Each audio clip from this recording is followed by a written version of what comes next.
Oi, pessoal, boa noite. Muito obrigada por vocês terem se inscrito aqui no nosso evento.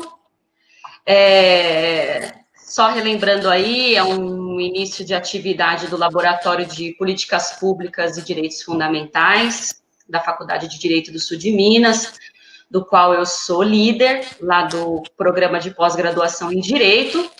E a gente dá início aqui a essas atividades que nós chamamos de ciclo de palestras Direito em Tempos da Covid-19. E abrindo esse ciclo, nós temos o professor Wilson Levi, que é diretor do Programa de Pós-Graduação em Cidades Inteligentes e Sustentáveis. Além disso, ele é advogado, doutor em Direito Urbanístico pela PUC de São Paulo, com estágio pós-doutoramento pelo Mackenzie e pela Universidade Estadual do Rio de Janeiro. A palestra do professor Levi hoje para nós tem o título Direito à Cidade e Saúde, Desafio da Covid-19. Eu tenho grande admiração pelo professor Levi, fico muito contente com a participação dele, com essa oportunidade da gente poder se encontrar aqui nesse momento, nessa maneira diversa para poder dialogar. Sem muitas delongas, Levi, passo a palavra para você. Pessoal, fiquem, só um instantinho, desculpa. Fiquem atentos aí aos recados que eu coloquei. São 3 recados sobre a participação. Então, o chat ele vai ficar desabilitado durante toda a palestra e vai ser aberto ao final para perguntas. O cômputo das horas de atividades complementares é necessário que cada aluno digite o seu nome completo e o número de matrícula no chat, que só vai ser habilitado depois da palestra, tá? Posteriormente, a nossa TI, junto com a extensão, vai verificar o nome, a matrícula com login de acesso. Aqueles que não digitarem seus dados quando o chat estiver liberado, não é agora, é ao final da palestra, não receberão os créditos das atividades complementares.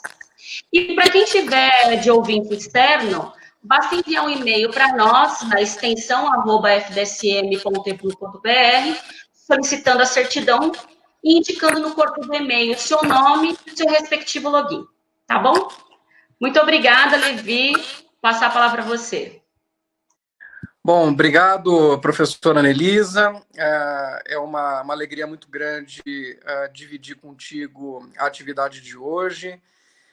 Acho que a gente vive dias muito atípicos em que a tecnologia, que até então servia para nos separar, aquela cena clássica de uma mesa com 4 pessoas, cada uma no seu celular, cada uma na sua rede social, dava o tom de uma tecnologia que separava as pessoas, mas que hoje se mostra fundamental, imprescindível para que a gente se sinta mais próximo das outras pessoas, especialmente por conta das restrições à circulação que essa situação, que a pandemia do novo coronavírus tem nos trazido. Quero, então, agradecer o convite que você me dirigiu. Eu também tenho uma grande admiração por você, uma história longa de amizade que nós cultivamos aí desde os bancos da Faculdade de Direito. E também agradecer à Faculdade de Direito do Sul de Minas por ter aberto esse espaço e por se mostrar uma instituição muito comprometida com o diálogo, com a construção do conhecimento e com o papel da universidade na sociedade e no aperfeiçoamento das instituições e do próprio conhecimento.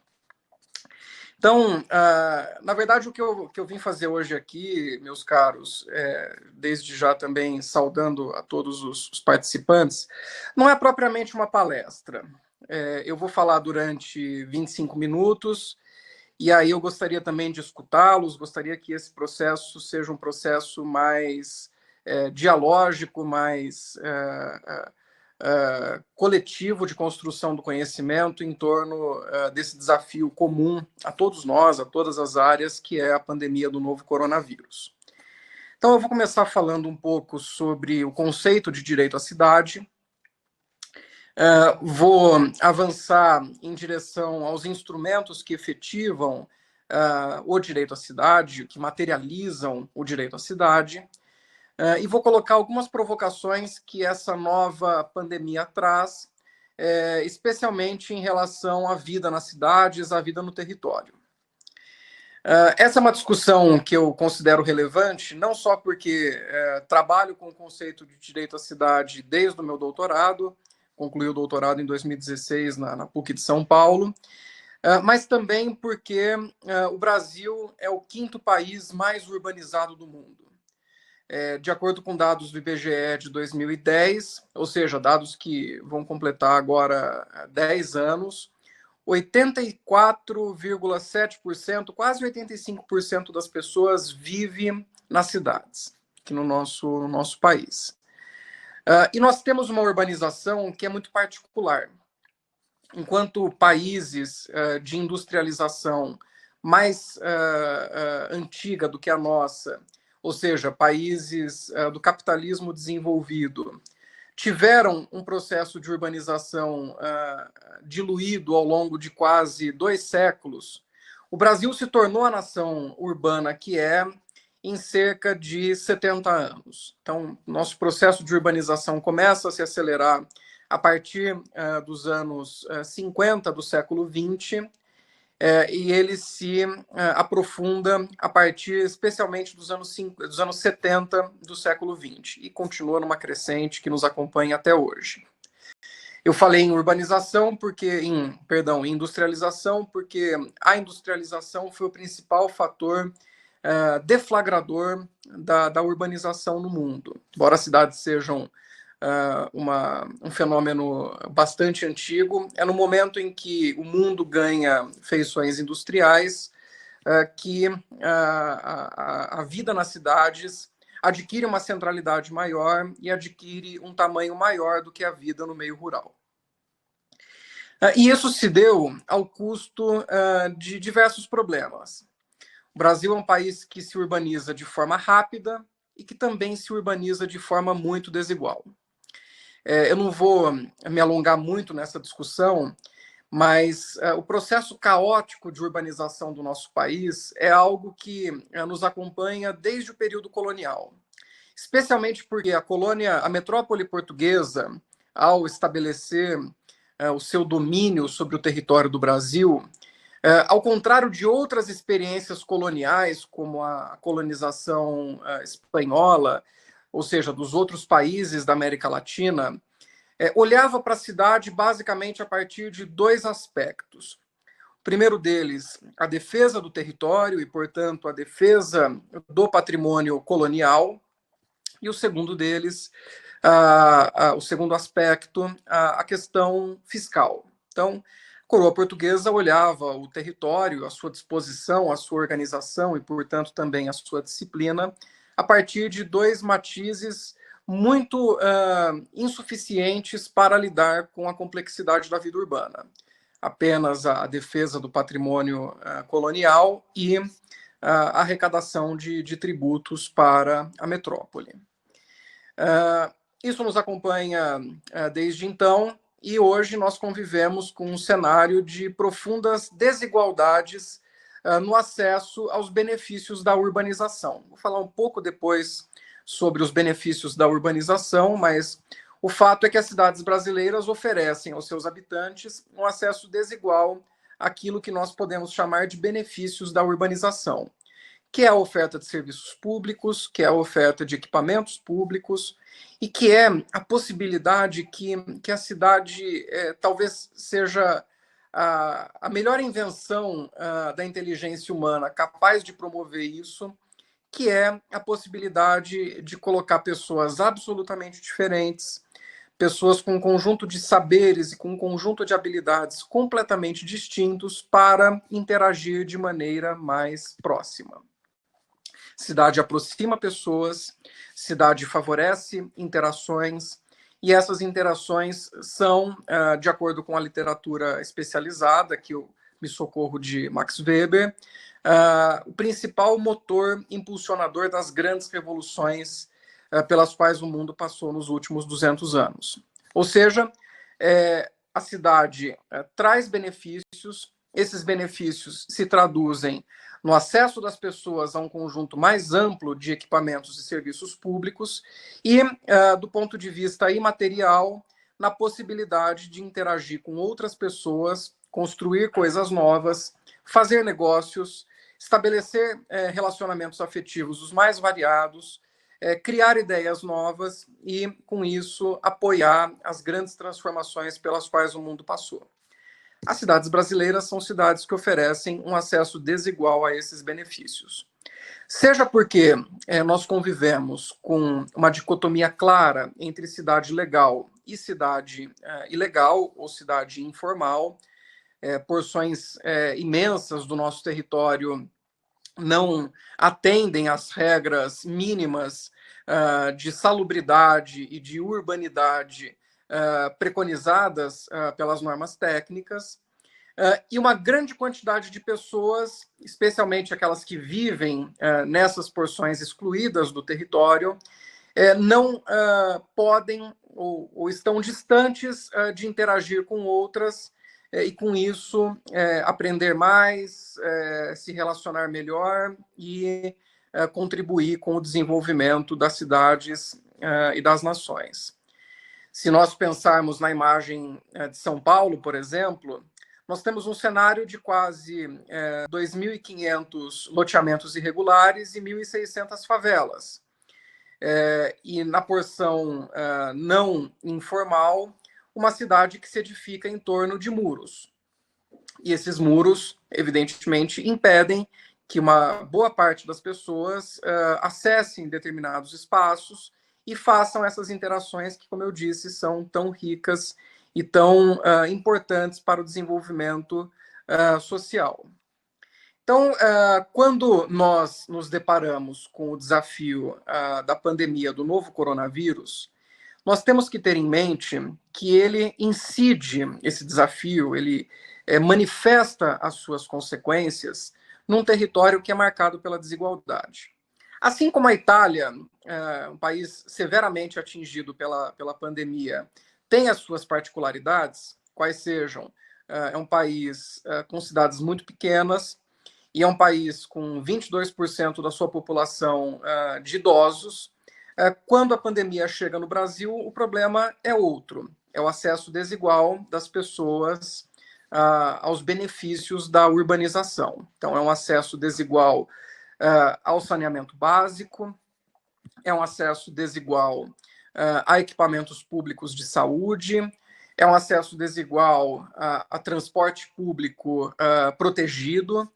O que a gente tem visto aqui em São Paulo são trens e ônibus e composições do metrô totalmente lotados, ou seja, não oferecem um acesso seguro às pessoas que precisam desses modais para se locomover na cidade. Do ponto de vista dos serviços educacionais, as aulas foram suspensas e isso trouxe um desafio maior para as famílias que precisam cuidar dos seus filhos e, portanto, devem abrir mão das suas atividades produtivas e de outras atividades cotidianas. Então, há uma incidência muito grave e muito marcada pela desigualdade que existe no nosso país. Acho que esse é um primeiro ponto, a gente vai falar um pouco mais sobre ele. Mas eu queria falar um pouco sobre o direito à cidade, até para situar melhor essa discussão. O conceito de direito à cidade é um conceito que durante muito tempo não mereceu maiores reflexões por parte da academia. Direito à cidade é mais um slogan bacana, bonito, heróico, de movimentos sociais que reivindicam aspectos relacionados ao território, como, por exemplo, a moradia, o lazer, a educação, a saúde, o acesso a áreas verdes, enfim. Sem que isso fosse acompanhado de um trabalho teórico mais aprofundado que definisse parâmetros conceituais mínimos para aquilo que nós entendemos como direito à cidade. A minha tese de doutorado vai um pouco no sentido de tentar preencher essa lacuna, fazendo uma ampla revisão bibliográfica, uma ampla revisão de literatura, para tentar estabelecer aí o nosso framework, o nosso chão do que nós entendemos como direito à cidade.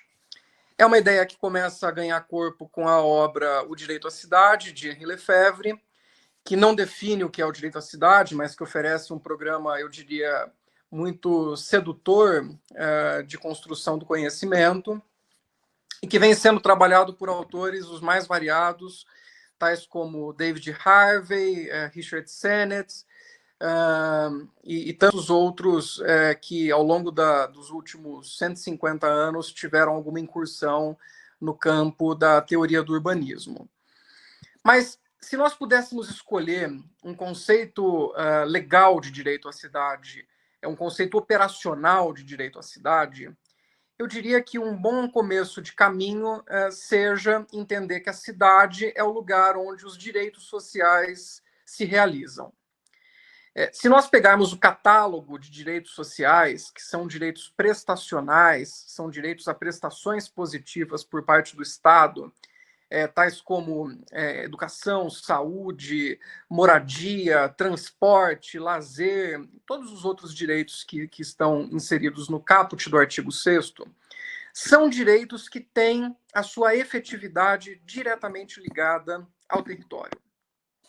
É claro que, com isso, eu não estou dizendo que no meio rural esses direitos não sejam aplicáveis ou não tenham efetividade. Mas é na cidade que esses direitos adquirem um sentido mais relevante, porque são direitos prestados pelo Estado por meio de equipamentos que estão presentes, na sua grande maioria, nas cidades. Não é por outro motivo, aliás, que são direitos que ganharam destaque como agenda de reivindicação histórica a partir da segunda geração, da segunda dimensão de direitos fundamentais, que, por sua vez, se localiza historicamente no período imediatamente posterior à Revolução Industrial. Então, se nós entendemos que cidade e indústria têm uma relação direta, o próprio direito à cidade guarda uma relação bastante curiosa, bastante interessante com os direitos que foram consagrados a partir desse momento da história, que abre esse capítulo, que é a segunda geração, segunda dimensão de direitos fundamentais. Como é que a gente materializa esse direito? Para além das formas clássicas de prestação, de exercício prestacional positivo por parte do Estado dos direitos sociais, nós dispomos de instrumentos da política urbana. Esses instrumentos foram previstos inicialmente na Constituição de 88. Aliás, eles foram parar na Constituição de 88 como sinal de que a questão urbana ganhava relevância no nosso país e, por isso, precisava estar presente naquele que é chamado de projeto jurídico-político de nação, texto constitucional, e foi introduzido por força da mobilização de um conjunto amplo de atores da sociedade civil que tinham atuação na luta pela reforma urbana. Arquitetos, engenheiros, sociólogos, geógrafos, advogados, atores que tinham a sua trajetória diretamente ligado ao fenômeno da urbanização. Claro, a Constituição traz normas gerais, mas desde o parágrafo 1º do artigo 182, já fica claro que a função social da propriedade, que também tem uma relevância muito especial no contexto das cidades, da propriedade urbana, melhor dizendo, ela tem a sua verificabilidade ligada ao atendimento pela propriedade dos princípios ordenadores do território previstos no plano diretor. Então, o primeiro instrumento consagrado constitucionalmente de ordenação do território com vistas à garantia de um direito fundamental, que é a função social da propriedade, porque inscrita no inciso 23 do artigo 5º da Constituição, foi o plano diretor. Mas ele foi complementado, claro, a Constituição traz normas gerais, ele foi complementado pela lei que regulamentou os dois artigos, como eu disse, o 182 e também o 183 da Constituição, na Lei 10.257 de 2001, que colocou no nosso ordenamento jurídico o Estatuto das Cidades. Então, direito à cidade não é só hospital, creche, escola, parque, ônibus, mas é a existência desses equipamentos inseridos dentro de uma lógica de ordenação territorial que visa atender à diretriz constitucional, não só da função social da propriedade, mas também daquilo que, e isso é um ponto que a literatura pouco se debruça, sobre a ideia constitucionalmente consagrada de função social da cidade, ou de funções sociais da cidade, que está no caput do artigo 182 da Constituição. Por que eu quero falar desses instrumentos, do plano diretor e de todos os instrumentos que estão no Estatuto da Cidade? Porque são esses instrumentos que definem a maneira como o direito à cidade se materializa nas cidades brasileiras. Então, para nós entendermos instrumentos urbanos e direito à cidade no Brasil, além de compreender a relação direta que nós temos, que tem entre esse direito à cidade, e os direitos sociais prestacionais consagrados pela Constituição, é também importante compreender a maneira como a dinâmica urbana é organizada, é regulada e é disciplinada. Em tempos de pandemia do novo coronavírus, essa é uma discussão que ganha um destaque muito, muito, muito relevante para os estudos acadêmicos. Nós podemos depois, eu posso compartilhar com vocês depois algumas reflexões que tenho feito, que outros colegas têm feito, mas historicamente nós temos pensado e principalmente redigido esses instrumentos da política urbana, inclusive para acesso a financiamento federal. O que a gente mais viu foi a proliferação de consultorias que faziam um verdadeiro copia e cola de elementos de ordenação territorial só para que o município cumprisse essa etapa. Mesmo cidades grandes como São Paulo, que produzem, inclusive o último plano diretor de 2014, que vai produzir efeitos jurídicos até 2030, mesmo cidades como São Paulo, que fez um plano diretor como esse, que foi premiado pela ONU, ainda engatinha em mecanismos de monitoramento e avaliação dos resultados. Vocês que estudam políticas públicas com a professora Anelisa sabem bem melhor do que eu que política pública não é só uma narrativa bonita que guarda as nossas boas intenções em relação aos problemas do real, do cotidiano. Políticas públicas são revestidas de uma interface técnica bastante expressiva, que começam na elaboração de bons diagnósticos, passam pela formulação, seguem na sua implantação e finalizam e culminam na avaliação. Nós conseguimos fazer bons diagnósticos, nós conseguimos ter clareza dos problemas, mas nós ainda fracassamos na avaliação e no monitoramento dos planos urbanos, do nosso planejamento urbano das nossas cidades. Isso me chama a atenção no momento em que, numa rápida pesquisa na base Web of Science, eu descubro que o principal elemento produtor de indicadores com base territorial é a saúde. Ou seja, nós produzimos em planejamento urbano e em urbanismo diagnósticos, mas nós não conseguimos levar para as esferas de reflexão especializadas diagnósticos e reflexões baseadas, em evidências. E hoje quem mais produz evidências com base territorial é a saúde.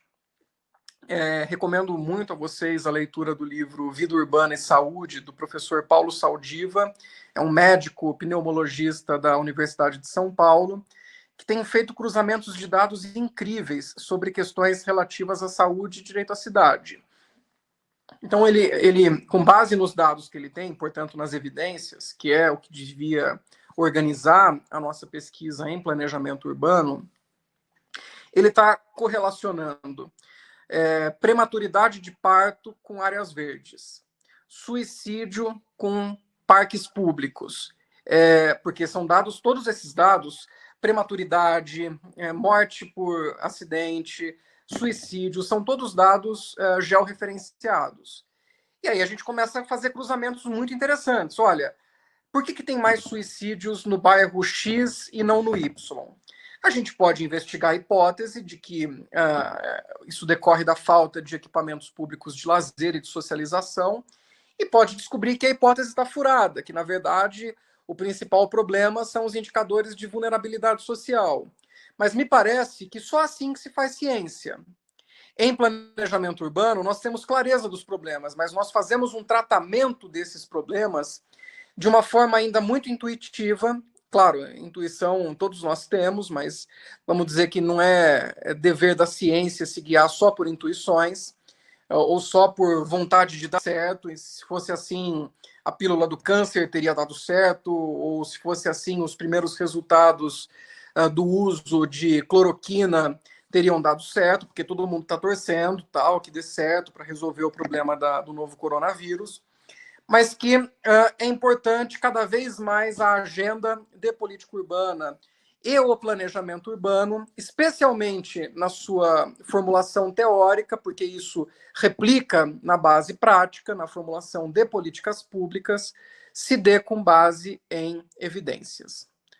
Com isso, encaminhando a minha exposição já para o seu desfecho e colocando essas questões para a gente discutir no debate, me parece que a pandemia do novo coronavírus traz para o centro da discussão das políticas urbanas a necessidade de trabalhar com mais seriedade a partir de evidências e de números e de dados mensuráveis.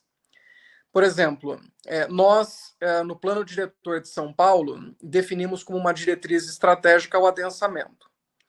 Isso é importante por uma simples reflexão lógica, porque o adensamento permite um uso mais inteligente e mais eficiente da infraestrutura urbana construída. Quanto mais a cidade se espraia, quanto mais para longe ela vai, mais cara ela fica, porque quanto mais ela vai para longe, mais você tem que levar asfalto, escola, posto de saúde, enfim. Mas o que é o adensamento e como é que a gente chega na fórmula adequada do adensamento? Como é que a gente pensa adensamento no momento em que as autoridades de saúde falam que é indispensável que a gente se isole? Como é que a gente pensa esse critério?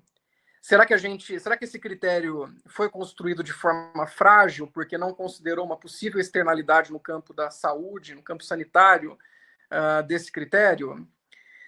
Um outro ponto, nós insistentemente apoiamos o deslocamento, e claro, isso é uma das coisas que o adensamento buscou enfrentar, mas durante muito tempo nós pensamos a cidade a partir de um modelo que as pessoas dependiam de carro, as pessoas precisavam circular por grandes trajetos para trabalhar ou para morar.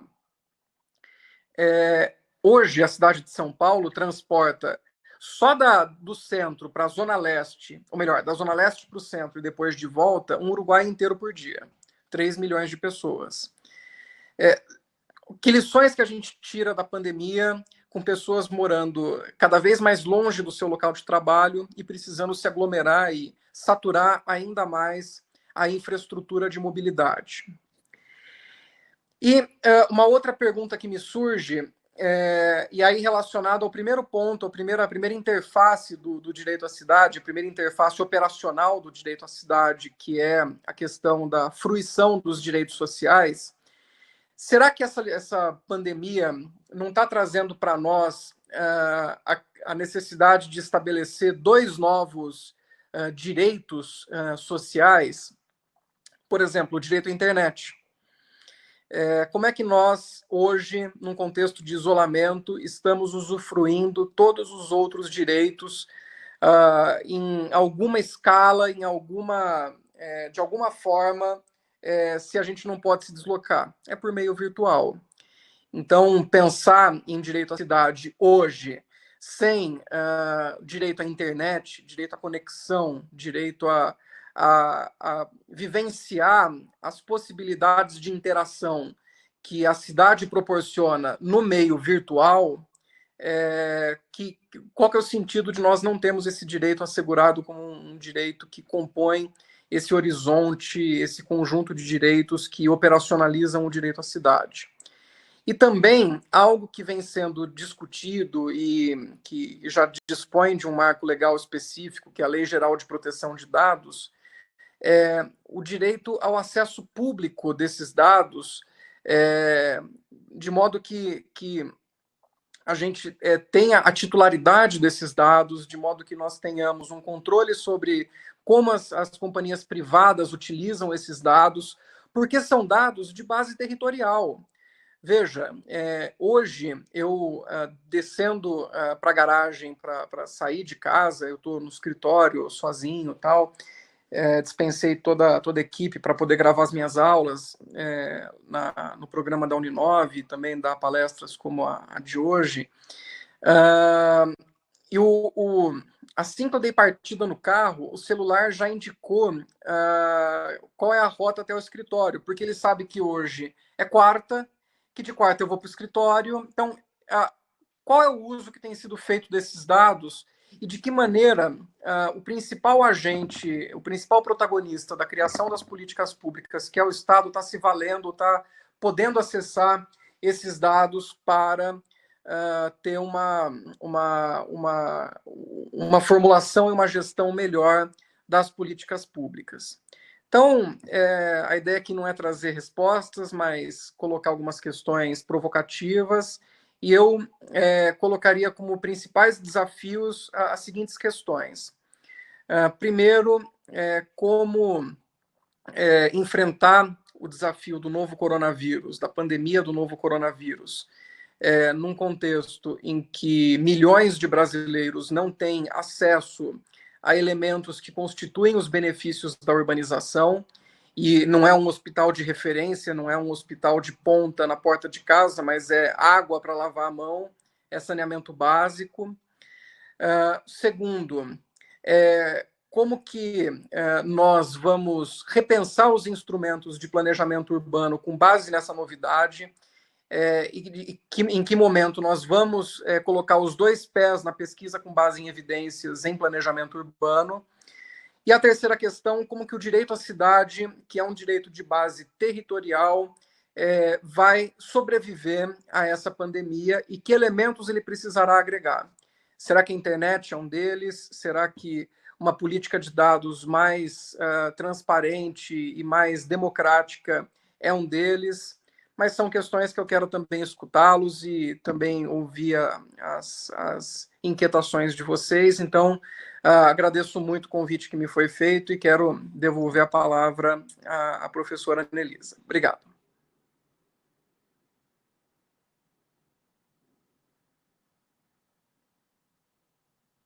Acho que a professora está parada aqui. Sei se... Tá me ouvindo agora, Levi? Agora eu tô. Tá bom. Eu vou abrir aqui o chat. Gostaria de te agradecer pelas palavras, pela provocação que você traz. O mais legal das discussões mesmo são as provocações que você traz. Muito bem. Fica melhor assim, acho que fica, né? Sem retorno. Você consegue só desligar o seu som? Microfone? Sim. Microfone. Acho que agora melhora, não dá... Não sei se dá dando retorno. Bom, agradeço, então, muito aí as suas colocações, as suas provocações, como eu mencionei, né? O mais legal que você traz, na minha opinião, é essa possibilidade de pensar... A gente já está há pouco tempo pensando no direito à cidade, né? E a gente agora tem que começar a repensar esse direito que há pouco tempo a gente tem pensado, né?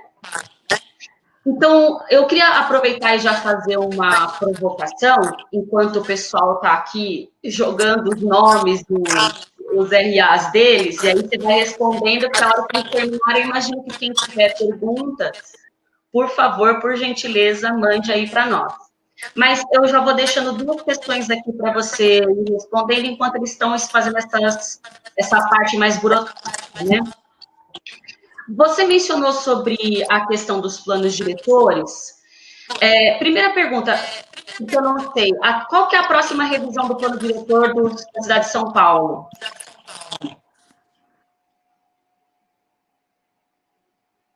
2000 e... Não estou te ouvindo. 2030. 2030, tá? Não tá agora, né? Daqui 10 anos. Eu fico imaginando, e aí eu queria elocubrar um pouquinho com você, como é que essa pandemia poderia intervir numa revisão já agora, em 2030, num plano diretor, não só em termos de princípios. O que você acha que talvez pudesse ser identificado como um fator de consideração imediata e pragmática que deve ser considerada nesse plano diretor? E a outra questão que eu queria te fazer peraí, que aí você já faz as duas juntas. Você estava mencionando do direito à internet e tal, e eu vou aqui me permitir fazer uma colocação bem ampla, assim, talvez até forçar um pouco a barra, né? É possível a gente pensar em um direito virtual à cidade? E, assim, no sentido de que, por exemplo, o que eu tenho recebido de vários... tanto nesses dados que você mencionou, mas aí a minha forma de diálogo é muito mais voltada com a cultura, no sentido de ir mais a museus, porque eles estão abertos para visitação online,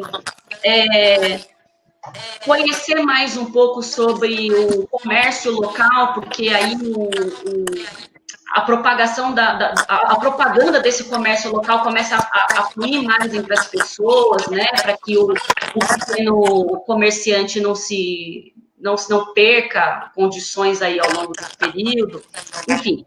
E aí eu queria te escutar um pouco sobre essas duas coisas. Bom, eu acho, Ana, então, respondendo, a próxima revisão é em 2030. O próprio Estatuto da Cidade estabelece que a necessidade de que os planos diretores sejam revistos a cada 10 anos.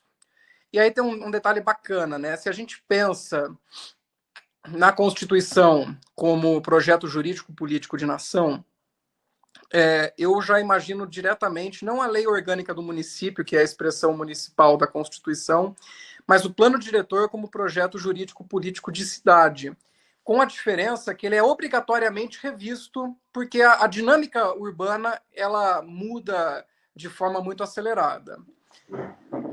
Acho, assim, eu queria começar fazendo uma consideração de ordem prática, que eu já tive na administração pública, não na política urbana, mas na política educacional, e eu entendo perfeitamente que o desafio do gestor público, o grande desafio, a gente poderia colocar numa redução de linguagem, de trocar o pneu do carro com ele em movimento, ou de abastecer o avião com ele voando. Então, por que eu digo isso? Porque a política urbana ela deve mirar a cidade que nós queremos e estabelecer as bases dentro de um direito administrativo indutor de como a cidade deve se desenvolver ao longo desses 10 anos, mas ela não pode desprezar um dado de realidade que é marcado por um acumulado de situações históricas que conduziu a um consolidado de desigualdade. Então, você tem que olhar para frente, mas vir corrigindo aquilo que foi se acumulando ao longo do tempo. Eu acho que duas coisas vão ganhar uma relevância muito grande. A primeira delas é que nós precisaremos parar e encontrar uma saída adequada aos direitos humanos, de ser leniente e tolerante com a ocupação informal do território. Eu não estou falando aqui das situações consolidadas por 30 anos de populações que estão há 2 gerações ocupando uma área de forma irregular.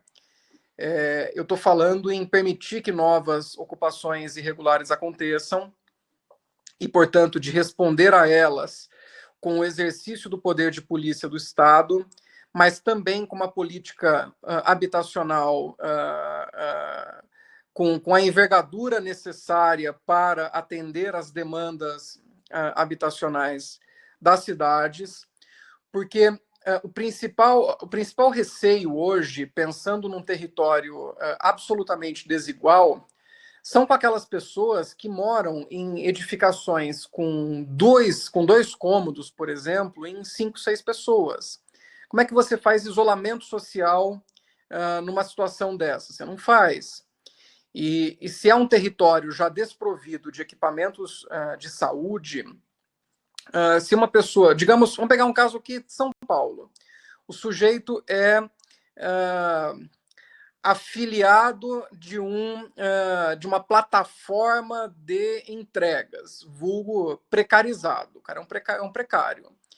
E ele faz entregas, ele está podendo trabalhar, porque alimentação, por exemplo, é função essencial, enfim, é serviço essencial. E esse sujeito mora numa habitação informal, numa habitação subnormal, com a mãe, o pai, o avô, a avó, a mulher e os 4 filhos. Se esse sujeito se contamina exercendo uma função absolutamente precária, a chance dele contaminar as outras pessoas é quase de 100%. Então, a gente vai ter que olhar para isso de forma mais séria, de forma menos demagógica. Esse é um ponto. O segundo ponto é tentar incorporar no conceito de adensamento uma medida que, assim, não é que a gente vai ter que voltar a espraiar a cidade, mas pensar o adensamento olhando também para os indicadores de saúde. Claro, é importante que cada vez mais pessoas morem perto de uma estação de metrô, de uma estação de trem, de um terminal de ônibus. Mas qual é o limite sanitário disso se nós já sabemos que existe um patógeno, um elemento contaminante, um vírus que se dispersa pelo ar com uma velocidade muito grande? Acho que isso vai impactar também as normas do direito de construir, que aí não é o plano diretor, mas envolve matéria urbanística, que vão precisar, ao invés de definir altura de guarda-corpo de ponte, definir aspectos que permitam que as construções sejam menos capazes de favorecer contaminações. Então, eu olharia para esses 2 aspectos.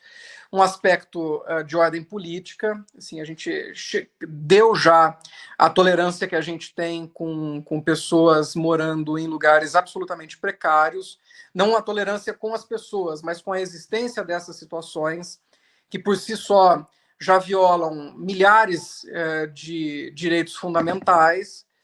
Praticamente todo o catálogo de direitos fundamentais é violado numa situação como essa, mas que a gente tolera porque, enfim, não chega na casa grande, e um repensar das normas técnicas de modo a entender que cidade também gera impacto na saúde. Acho que isso vai interferir em aspectos de arborização, acho que isso vai interferir em aspectos de acesso a áreas verdes, enfim, a cobertura arbórea do território, tudo aquilo que favorece a qualidade do ar, e também tudo aquilo que diz respeito à aglomeração de pessoas. Com relação à sua segunda pergunta, eu acho que um direito virtual à cidade, ele faz sentido se nós entendermos direito à cidade como direito à esfera pública. Se nós pegarmos o conceito habermasiano de esfera pública, como o espaço em que as pessoas interagem linguisticamente, de modo a construir as suas opiniões, a formar o seu horizonte de consenso, a debater, a problematizar, E isso é uma coisa que faz todo sentido com a ideia de cidade que nós temos, porque só houve esfera pública por conta da urbanização, que aproximou as pessoas, que permitiu que elas interagissem. Eu acho que faz sentido. O que a gente não pode perder de vista é que a cidade não é só uma experiência comunicacional. A cidade é também uma experiência estética, a cidade também é uma experiência existencial, a cidade é também uma experiência assim, de uma vida urbana que não se resolve na interação com outras pessoas, mas que envolve também contato físico, contato presencial, envolve aproximar as pessoas, envolve a rua como um espaço de encontro. Então, eu teria dificuldade de dizer que o virtual dialoga com a ideia de cidade. Eu acho que o virtual faz todo sentido para a ideia de esfera pública e faz todo sentido para a ideia de uma comunidade de pessoas.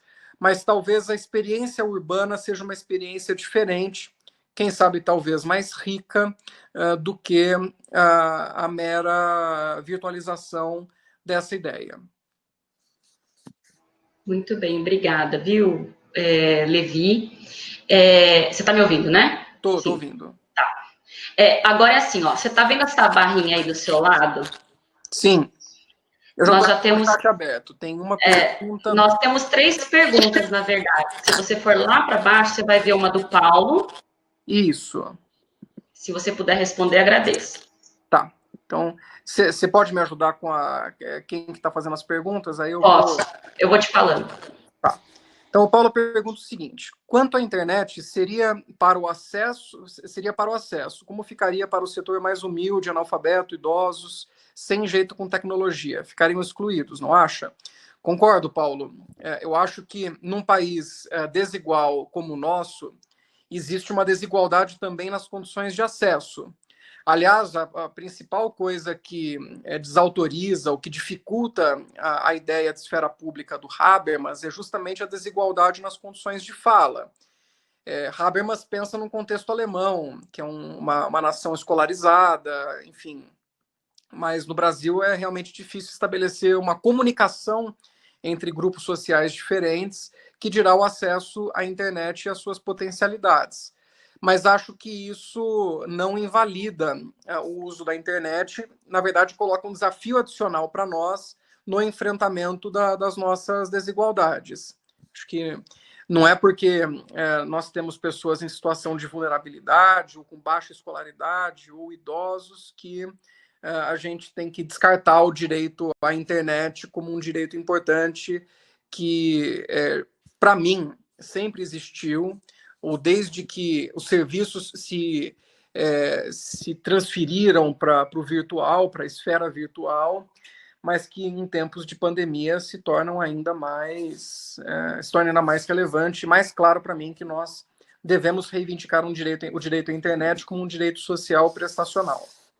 Mas obrigado pela sua pergunta. Levi, vai ter uma outra aqui do Pedro Marques Salles, mas está no privado, então não sei se você consegue ver. Ele pede, nos explique um pouco mais a respeito de adensamento. Adensamento.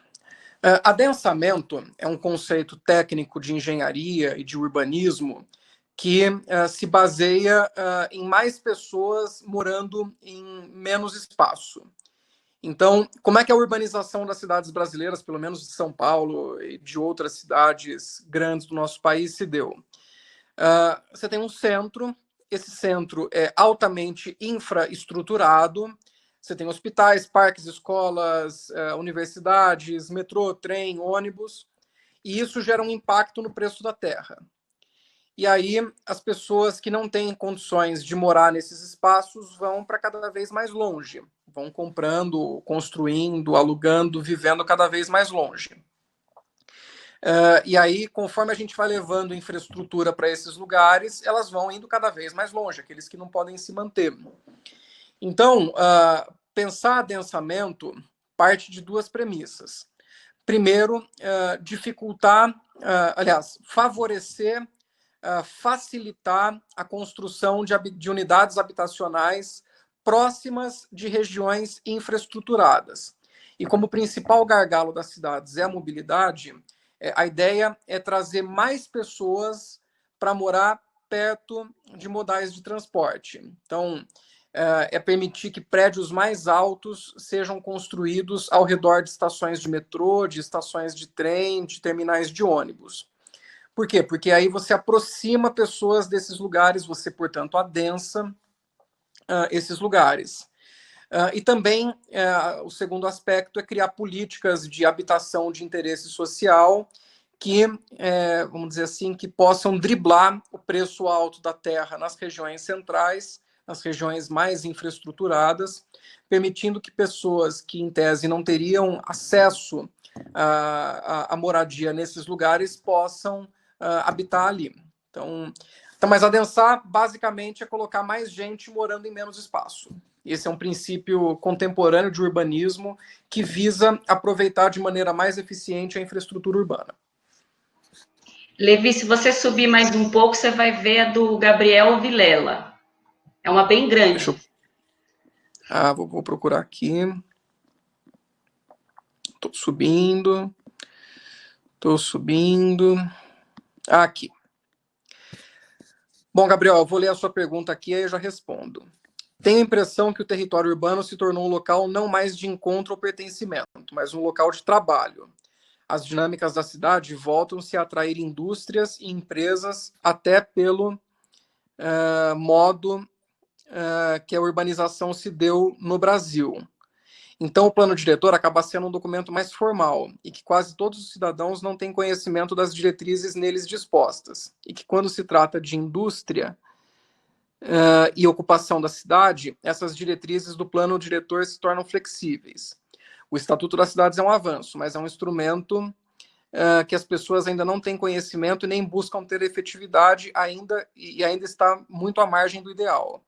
Concluindo, você vê que essas dinâmicas de formação do espaço urbano afastou o cidadão de como pessoa ativa no processo de construção do território das cidades, das políticas municipais. Como podemos reverter isso? Uma baita pergunta que exigiria um novo bate-papo. Aliás, quero aqui deixar o convite, se quiserem me seguir no Instagram, no Facebook, para mim vai ser uma honra, uma alegria muito grande continuar dialogando com vocês pelo meio virtual, enquanto a professora Anelisa não me convida para ir até vocês aí num encontro presencial. Mas alguns aspectos interessantes para você refletir, Gabriel. Primeiro, de fato, nós temos um afastamento das pessoas das diretrizes técnicas, que tem base, portanto, racional, que tem uma certa racionalidade, do plano diretor. Até hoje, em sala de aula, no mestrado menos, mas na graduação mais, eu vejo olhares estranhos quando eu falo em adensamento. As pessoas acham que as cidades brasileiras já são adensadas e que não é para ter mais gente morando mais perto. Quando, na verdade, isso não sobrevive a uma análise de evidências. As cidades brasileiras são muito mal povoadas. Se nós pegarmos cidades como Paris, eu não quero nem usar os exemplos extremos, tipo Singapura, Hong Kong e outras cidades, mas mesmo cidades europeias de urbanização antiga, de planejamento antigo, são muito mais adensadas do que as cidades brasileiras. E o que nós temos é que quanto mais adensada, mais eficiente é o uso da infraestrutura, e a cidade se torna, portanto, mais barata para os seus habitantes. Outra coisa que eu escuto com frequência, que o valor do IPTU é alto. Aí eu fico realmente muito chateado, porque o IPTU, assim como o imposto de renda, é um imposto baseado em critérios de justiça tributária. Se a sua casa vale bastante, é necessário que você pague um valor compatível com o valor do seu imóvel. Não tem nada mais natural do que isso.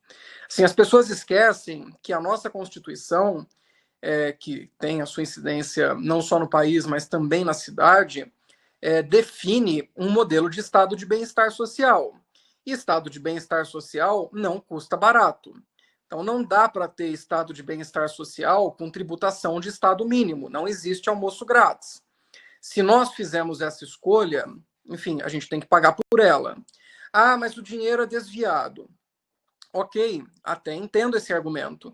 Mas não é porque o dinheiro é desviado que eu vou deixar de pagar. Eu vou fortalecer os mecanismos de controle, eu vou estabelecer metas, eu vou estabelecer critérios de eficiência do gasto público e não simplesmente deixar de pagar. Então a gente acaba sendo conduzido a um raciocínio falacioso. Um outro exemplo, até uma situação que aqui em São Paulo eu tenho uma inserção, existem bairros nada adensados de São Paulo que reivindicam assim uma fossilização da política urbana para que eles permaneçam daquele jeito para sempre.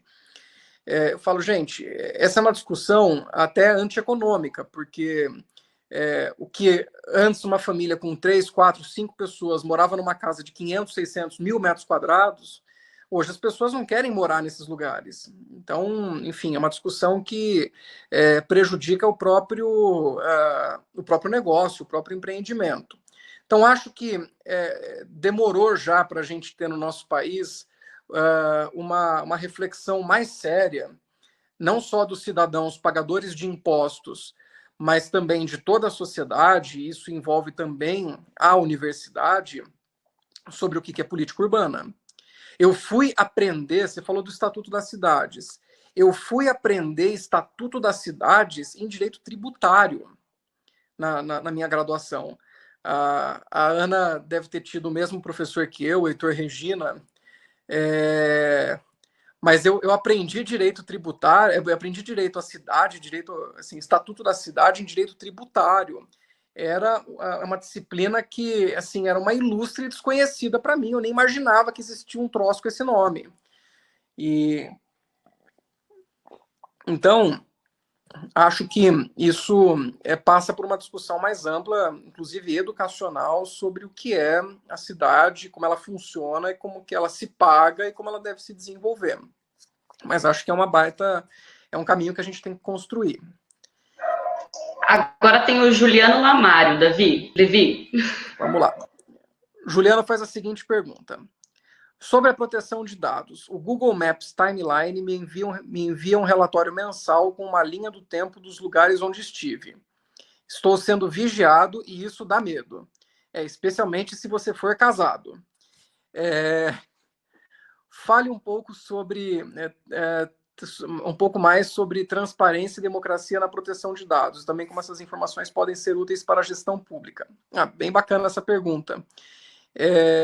Sim, a partir do momento em que nós aderimos a plataformas digitais, nós nos tornamos sensores remotos de empresas privadas. Sensores remotos não, sensores orgânicos de empresas privadas.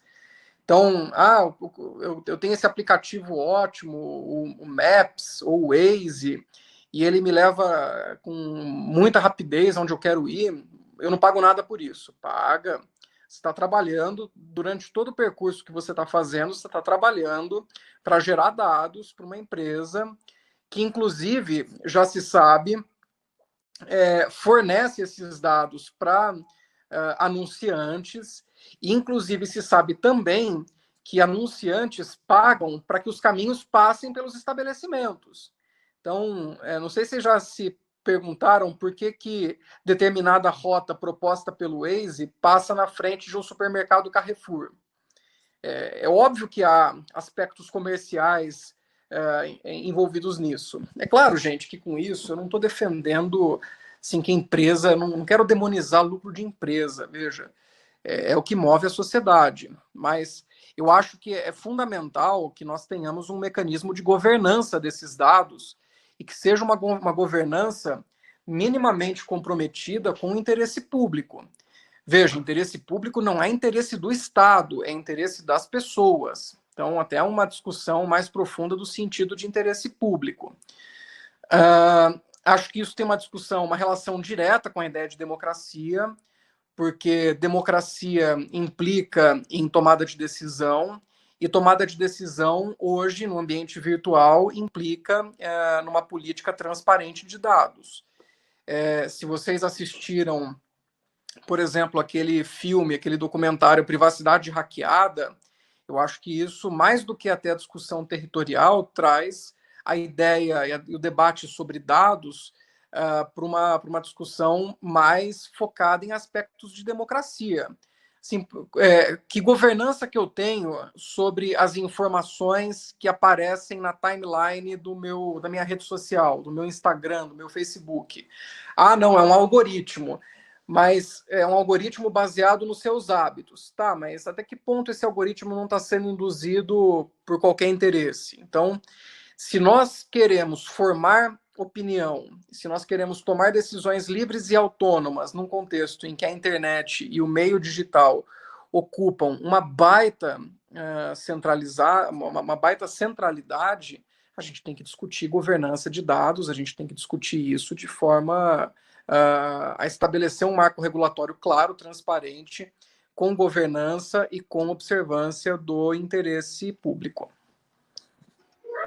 Levi, o próximo é o João Guilherme Ramos, e aí eu vou aproveitar, pessoal, embora a gente tenha marcado a palestra de 1 hora, o professor Levi falou que pode ficar com a gente um pouquinho mais, então, dessa resposta do João Guilherme, eu vou parar aqui para vocês fazerem as últimas perguntas, e aí eu vou encerrar o chat, porque senão fica muita coisa, tá?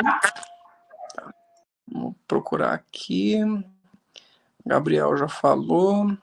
Juliano já falou.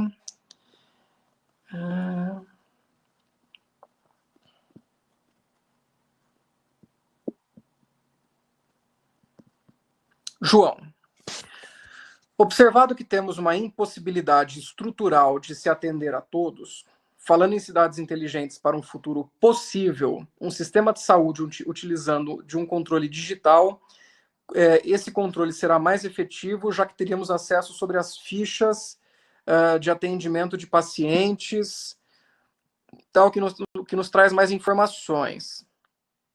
Essa mudança estrutural da esfera pública habermasiana, que confunde o público ao privado, não facilitaria demais também mais informações sem que essas pessoas em quarentena sejam efetivamente expostas? João, se eu entendi, são duas perguntas aqui. A primeira, eu acho que sim. Eu acho que nós precisamos caminhar para uma governança digital de dados. E, de novo, essa governança precisa ter uma base clara de interesse público. E nós temos experiências muito bem-sucedidas de países que fizeram isso assim, de um jeito muito bacana. Eu tive em novembro na Estônia, e a Estônia foi o primeiro país do mundo a criar um governo digital. O governo da Estônia é 100% digital, a administração pública é 100% digital, e o exemplo que eu fui aprender lá foi justamente do prontuário médico deles. Então, muito resumidamente, você tem um cadastro, e esse cadastro ele é um cadastro único. Você acessa o seu cadastro, que tem o seu prontuário médico, que tem o boletim escolar dos seus filhos, as suas multas, os seus impostos, tudo assim online, por meio de um dashboard que você ativa com uma senha que é enviada para o seu celular. Aliás, você tem a senha e você recebe uma contrassenha que é enviada, gerada automaticamente e mandada para o seu celular. Aí você abre o seu dashboard. No caso dos dados médicos, cada consulta, cada procedimento, cirurgia, pronto-socorro, qualquer ocasião em que você procura um equipamento de saúde, fica registrado no seu prontuário. Esse prontuário é aberto a todos os médicos da Estônia. Então, eu não te conheço, eu sou médico, eu posso abrir o seu prontuário sem nenhum problema, a menos que você habilite uma função que é um cadeadinho que vai deixar visível apenas 2 informações: tipo sanguíneo e alergias. 94% dos estonianos não habilitam esse cadeadinho. 94% dos estonianos deixam, portanto, todas as informações médicas abertas a todos os médicos do país. Por quê? Porque eles confiam nas instituições.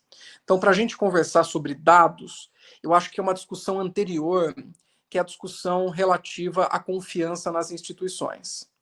Na Estônia, a instituição mais respeitada pelo povo é a polícia.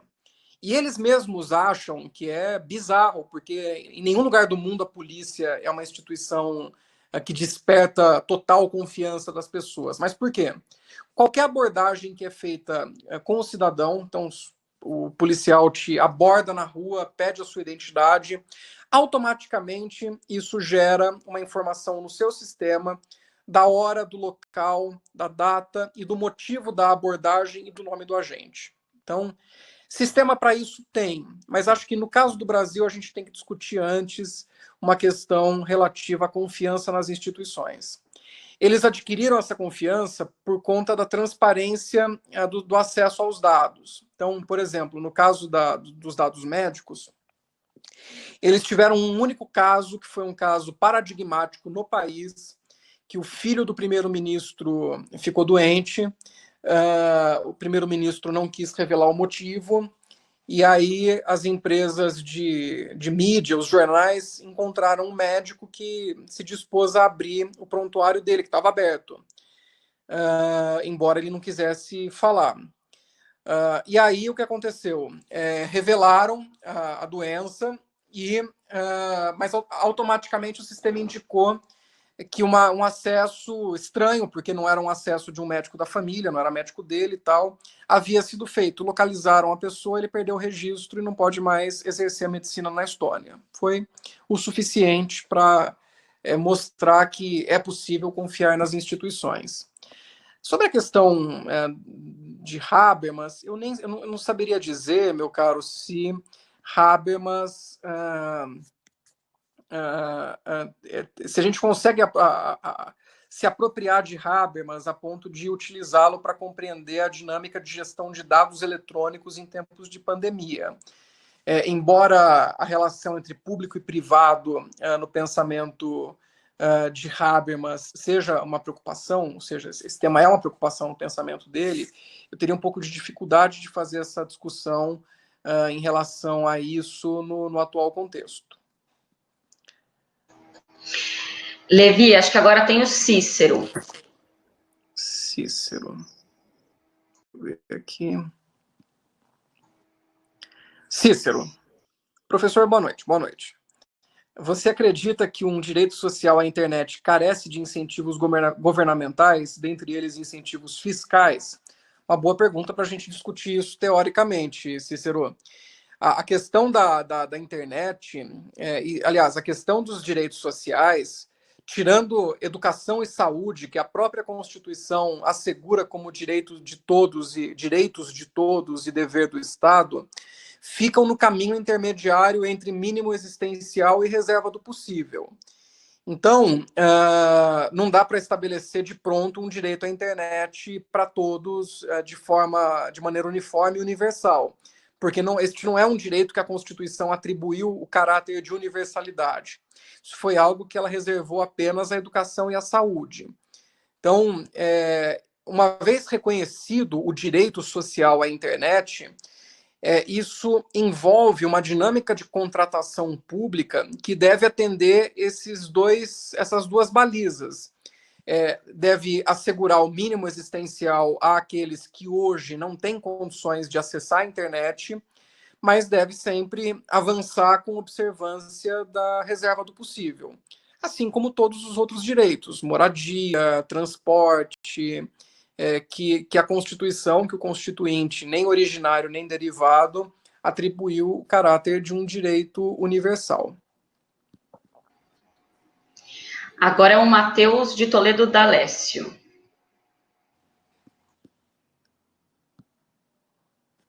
Matheus, se considerarmos o acesso à internet como direito social, na eventual hipótese de uma constitucionalização, como pensar na possibilidade de judicialização desse direito em um país em que ainda existem áreas sem acesso, por exemplo, à televisão? Acho que o caminho é muito parecido. O fato de estar na Constituição não assegura a ele o caráter de universalidade. Quem for judicializar, quem for demandar em juízo para obter acesso ao direito à internet, deverá demonstrar cabalmente que foi infringido o piso, que é o mínimo existencial. Então, eu moro hoje num bairro de classe média em São Paulo e eu quero deixar de pagar a internet porque está na Constituição que internet é direito social. Assim, acho que a gente tem que colocar isso no caráter programático das normas, mas não no caráter programático como foi construído e consolidado pela teoria clássica do direito constitucional, mas programático, inclusive, no sentido de que não é uma regra em branco que o Estado não está obrigado a envidar esforços. Acho que o controle jurisdicional das políticas públicas vai ficar sempre na zona intermediária entre mínimo existencial e reserva do possível. Aí, em seguida, já tem o Guilherme. Guilherme. O Guilherme foi para você, hein? Aí, ó. Ana, olha só. Queria que você fizesse um questionamento. Tá mandando a bucha para você. Vamos lá. Ontem, segundo dados oficiais, 114 pessoas faleceram em virtude da Covid-19. Diariamente, em média, 100 pessoas falecem por acidentes de trânsito. Até o início dos impactos da pandemia, metade dos leitos de UTI do país eram de traumatismos oriundos de acidente de trânsito. Hoje, o dado é que 10% dos leitos de UTI estão ocupados por esses pacientes. 600 pessoas diariamente são encaminhadas à UTI no país por acidente de trânsito. Você avalia esses dados da pandemia como formas de pensar a cidade? Olha, tá aí uma questão que eu não entendi bem a comparação. Então, a pandemia diminuiu a circulação de pessoas e gente a menos circulando comete menos acidentes ou se envolve em menos acidentes. Sei lá, acho que vai interferir na forma que a gente tem de pensar a cidade, sim. Acho que são externalidades que estão ocorrendo. Nesse caso, vamos lá, uma externalidade positiva, mas eu não sei se isso compensa tudo que a pandemia está trazendo para nós de negativo. Eu acho que mais flagrante do que essa comparação, se a gente tirar a Covid-19 da sua comparação, nós temos um dado que é flagrante, que é 100 pessoas morrerem por dia no país de acidente de trânsito, o que dá aí um saldo de quase 37 mil pessoas por ano, é mais do que em conflitos armados. Acho que isso é um outro problema, é um problema da desregulamentação das leis de trânsito, da não observância social das leis de trânsito, dos problemas de infraestrutura de rodovias, de estradas, de ruas, de avenidas, e, enfim, acho que isso sim é um problema que diz respeito à cidade, porque gera custo de vida, gera custo econômico, recursos humanos, recursos orçamentários para as cidades. E quando passar a pandemia, provavelmente vai voltar esse dado com muita força. Agora vem a Juliele. Juliele. Houve uma atualização na Lei de Proteção de Dados a partir de agosto. Todas as empresas deverão informar claramente para que pede os dados e para quem ela pode fornecer os dados. A pessoa deverá concordar efetivamente ou não com a divulgação desses dados. Se a pessoa não autorizar, não pode usufruir do serviço, mas isso já é um avanço. Eu confesso que eu ainda não me apropriei totalmente da LGPD, mas a gente também não pode deixar isso descambar para a existência de cláusulas abusivas de qualquer termo de cessão de dados. O fato de existir a possibilidade de fornecer os dados não exime a empresa de observar o ordenamento jurídico em vigor e também o equilíbrio e a legalidade dos atos do contrato, ou das previsões contratuais, que não podem, por sua vez, resvalar em obrigações ou em condições abusivas. Mas concordo, é um avanço porque começamos a trabalhar com essa perspectiva de modo mais forte, mais presente. Agora tem mais um Guilherme. aqui.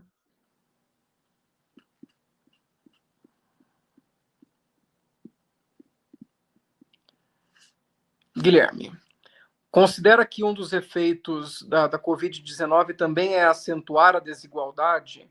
Pessoal com mão de obra qualificada permanece em casa em home office com seus vencimentos, enquanto informais e precariado permanecem e vem a desigualdade acentuar? Sim, concordo. Acho que isso coloca em xeque não só o nosso sistema de proteção social, que atua mais na mitigação dos efeitos da desigualdade, mas também na maneira como nós nos estruturamos como sociedade. É claro que não dá para a gente ignorar o avanço tecnológico trazido por plataformas de mobilidade como o Uber, mas é claro que a gente não pode ficar preso à visão do usuário, que é uma visão de alguém que teve acesso a um serviço mais competitivo, mas que esse serviço competitivo, além de gerar dados para uma empresa que nem brasileira se dá também pela maneira como ela recruta os, aspas, colaboradores, que, como você mesmo colocou, se mantém numa situação de profunda precarização. E sim, vai acentuar a desigualdade, porque aqueles que podem fazer home office ou teletrabalho vão continuar fazendo. Acho que, inclusive, a gente não está estimando o custo que isso vai ter, porque as empresas começaram a perceber que elas podem operar com setores administrativos mais enxutos, porque as pessoas ficam até mais produtivas em teletrabalho, também mais esgotadas. Eu estou, por exemplo, exausto com essa dinâmica de teletrabalho. Então, haverá desemprego também na volta da pandemia, ao final da pandemia, em relação às pessoas que trabalham nos setores administrativos das empresas. As empresas vão enxugar porque elas viram que elas não precisam de tanta gente assim presencialmente trabalhando. Mas quem pode trabalhar dessa forma vai continuar. Quem não pode, ou vai perder o salário, ou vai estar exposto a risco. E isso, de novo, vai colocar em evidência de forma muito, muito, muito dura, muito sofrida, o flagelo da desigualdade, que é um flagelo que, historicamente, nós recusamos qualquer tentativa de enfrentamento. Então, o que a gente não aprende pelo amor, a gente vai acabar aprendendo pela dor. E aí, Levi, nossa última pergunta do Gabriel Vilela. Professor, você acha que a função educadora da cidade pode contribuir na efetivação dos direitos sociais, uma vez que a cidade começa a ser pensada e debatida pelos seus cidadãos? Com certeza, Gabriel. Aliás, um dos temas que mais me apaixona no estudo das cidades é a ideia de cidade educadora ou de território educativo. A cidade, para além do espaço formal de aprendizagem da sala de aula, a cidade é um espaço permanente de aquisição de conhecimento. E é um potencial absolutamente, vamos dizer assim, absolutamente não aproveitado das nossas cidades. Nós não identificamos corretamente os nossos lugares de memória, nós não identificamos no território aonde as coisas que nós aprendemos nos livros de história aconteceram, nós não aprendemos, assim, a gente não utiliza de forma plena os equipamentos públicos, e no Brasil, especificamente, a rua sempre foi um espaço perigoso, escuro, sujo, às vezes promíscuo, que nós não nos apropriamos, inclusive, como espaço de realização da própria democracia. Para mim, a casa da democracia é a rua. É o espaço onde nós reivindicamos direitos, é o espaço em que nós manifestamos nossas opiniões, é o espaço em que nós conversamos com as pessoas. E acho que a ideia de uma cidade educadora é uma ideia auxiliar fantástica do conceito de direito à cidade e também da efetivação dos direitos sociais que encontram na cidade o seu lugar de realização. Aliás, que é um convite Se vocês quiserem trabalhar esse assunto conosco, é um tema que eu adoraria orientar no mestrado. O nosso programa é gratuito, ninguém paga mensalidade para fazer mestrado conosco, e acho que a gente tem uma agenda de pesquisa fantástica em matéria de direito à cidade a partir da perspectiva do quanto o território pode ensinar para as pessoas. Basta a gente entender os pressupostos e ativar o território. Bom, Levi, é uma pena, mas muito obrigada. A gente vai chegando aqui no final da nossa conversa. Eu agradeço também a presença de todos. Eu vi aqui e fiquei impressionada, porque eu estou aprendendo agora, né? Então, eu vejo que foram 263 pessoas, e ainda agora, no finalmente, nós temos 191 aqui. Eu fiquei muito contente. Muito obrigada pela provocação. E eu espero que a gente possa se encontrar de novo em outras oportunidades. Muito bem. Agradeço também essa sua disponibilidade em sair respondendo a pergunta de todo mundo, extrapolando um pouco o horário que a gente combinou. Viu? Obrigada, viu, Levi? Imagine, eu que agradeço, Ana, foi uma alegria muito grande, assim, me sentir assim com o coração aquecido, porque a tecnologia permite que pessoas empenhadas em construir o conhecimento o façam de maneira mais eficiente em tempos de distanciamento social, e quero me colocar, claro, sempre à sua disposição para as atividades que você entender que eu possa dar alguns pitacos, trazer algumas provocações, porque realmente... meninos e meninas, vocês estão com uma professora fantástica e, assim, sou apaixonado pela Annelise, ela é incrível. Imagina que é isso. Eu que sou, o Levi foi meu monitor na graduação, viu, gente? Muito obrigada. Pessoal, semana que vem a gente vai ter a palestra 2, a jornada invisível da mulher em tempos da Covid-19. Uma reflexão a partir das teorias feministas, com o professor Dr. Luiz Guilherme Soares Maziero. Eu espero vocês semana que vem também, tá bom? Muito obrigada, tchau, tchau. Tchau.